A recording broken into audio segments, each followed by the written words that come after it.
Shalom, selamat malam. Perkenalkan, nama saya Aldi Lao.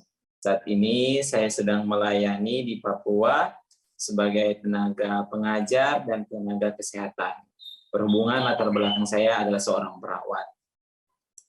Bercerita tentang pelayanan, sekarang saya sedang melayani di tanah Papua, khususnya di Kabupaten Membramo, Distrik Crowfire, Desa Tayai. Dari Jayapura untuk menuju ke tempat pelayanan saya membutuhkan waktu 3 hari menggunakan kapal, dan setelah tiba di kabupatennya saya harus melanjutkan perjalanan menggunakan perahu batang. Selama perjalanan di sana banyak sekali hal-hal atau tantangan yang harus dihadapi. Perjalanan yang membutuhkan waktu 3 hari dengan suasana atau katakan sangat seram karena banyak air yang berputar, walaupun sungai, tapi banyak sekali ombak yang datang menyambar perahu kami. Di sana juga menjadi teman perjalanan saya itu banyak buaya, jadi buaya ini menjadi teman perjalanan saya di sana untuk mengarungi sungai Membramo yang sangat luas, yang berliku-liku, dan untuk capai di sana tidak ada akses darat, tidak ada akses udara,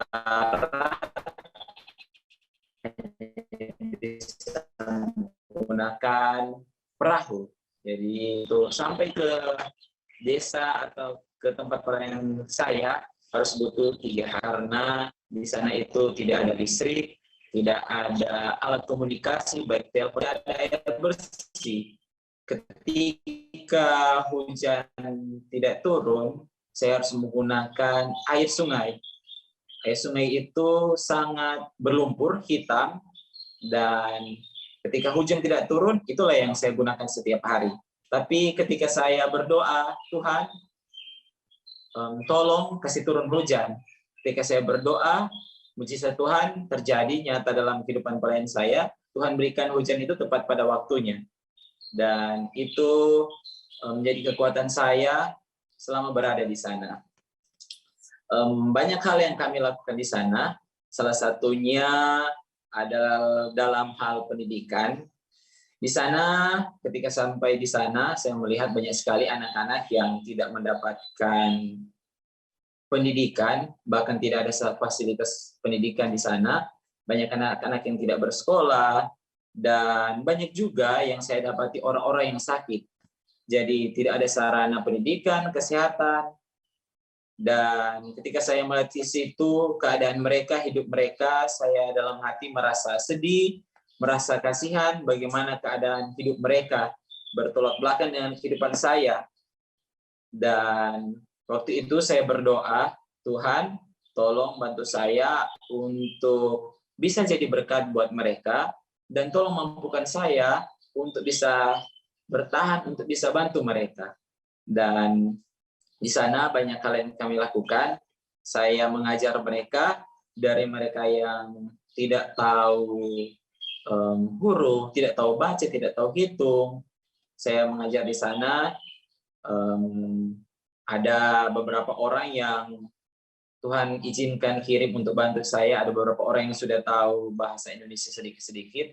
Jadi saya harus belajar dulu dari mereka sebelum saya mengajar anak-anak. Jadi untuk bisa berkomunikasi dengan mereka, saya harus belajar terlebih dahulu. Ada kata-kata yang buat saya ajari anak-anak, saya harus tulis supaya saya ingat, sehingga pada saat saya mengajar anak-anak, anak-anak itu bisa connect untuk belajar dengan saya. Dan saudara-saudara tahu, selama 4 bulan pergumulan saya hadapi untuk mengajar mereka, puji Tuhan 4 bulan saya bisa lewati. Dan setelah saya review bagaimana penyertaan Tuhan selama 4 bulan itu, anak-anak yang dulunya tidak tahu huruf, tidak tahu baca, puji Tuhan mereka sekarang sudah tahu bisa baca, tulis, hitung. Dan saya bersyukur Tuhan boleh memakai saya bersyukur Tuhan boleh menyanggupkan saya, Tuhan bisa berikan hikmat kepada saya.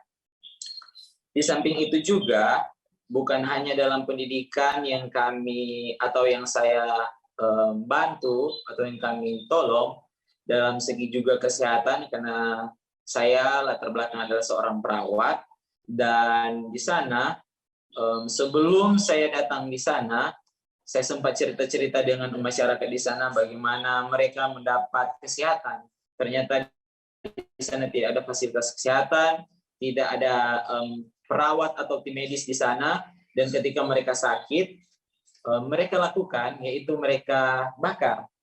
Mereka punya tubuh untuk melawan atau mengalihkan mereka punya rasa sakit.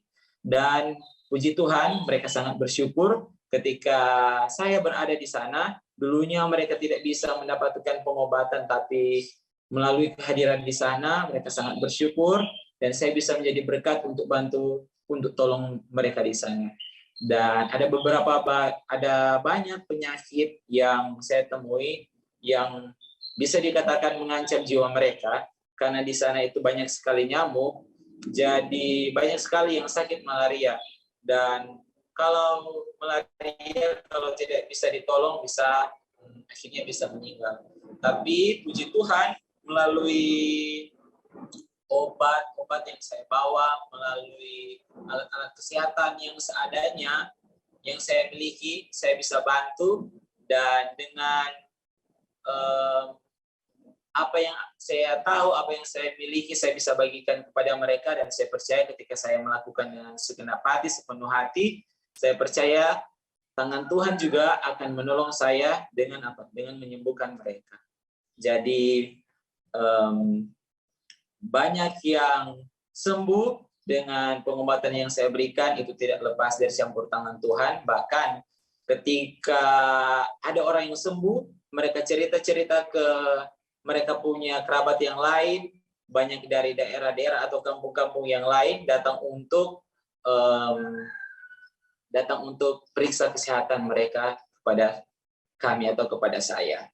Dan bukan hanya itu, bukan hanya saya yang membagikan ilmu saya, membagikan pengetahuan saya, waktu saya, tetapi juga banyak hal yang Tuhan ajarkan di dalam kehidupan saya secara pribadi, di mana saya mendapat pelajaran di mana bagaimana hidup itu harus bersyukur.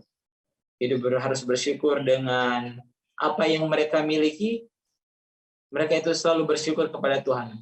Saudara-saudara tahu, mereka hanya makan pisang, makanan pokoknya hanya pisang, dan saya melihat tidak ada di raut wajah mereka untuk bilang atau untuk kasih tahu saya tidak bersyukur dengan apa yang saya miliki. Tapi banyak hal yang saya belajar dari mereka, mereka selalu bersyukur. Bahkan mereka kalau ada kerabat, bahkan bukan juga hanya kerabat, kalau ada orang yang datang lewat di kampung mereka, mereka membagikan akan berkat apa yang mereka miliki. Jadi, dorang tidak kenal orang siapa itu, tetapi mereka rindu untuk berbagi, walaupun hanya pisang yang mereka miliki, tapi mereka kasih dengan segenap hati untuk bantu ini orang yang walaupun hanya lewat. Menjadi perenungan dalam kehidupan saya, bagaimana dengan saya ketika bisa dibilang lebih layak hidup dari mereka. Ketika saya berada di kota, ya makanan bisa dikatakan ya enak-enak. Terkadang saya kurang bersyukur, terkadang saya bersungut-sungut mau bantu orang, tapi melalui kehadiran saya di desa tersebut, banyak hal yang juga yang Tuhan ajarkan bagi saya. Dan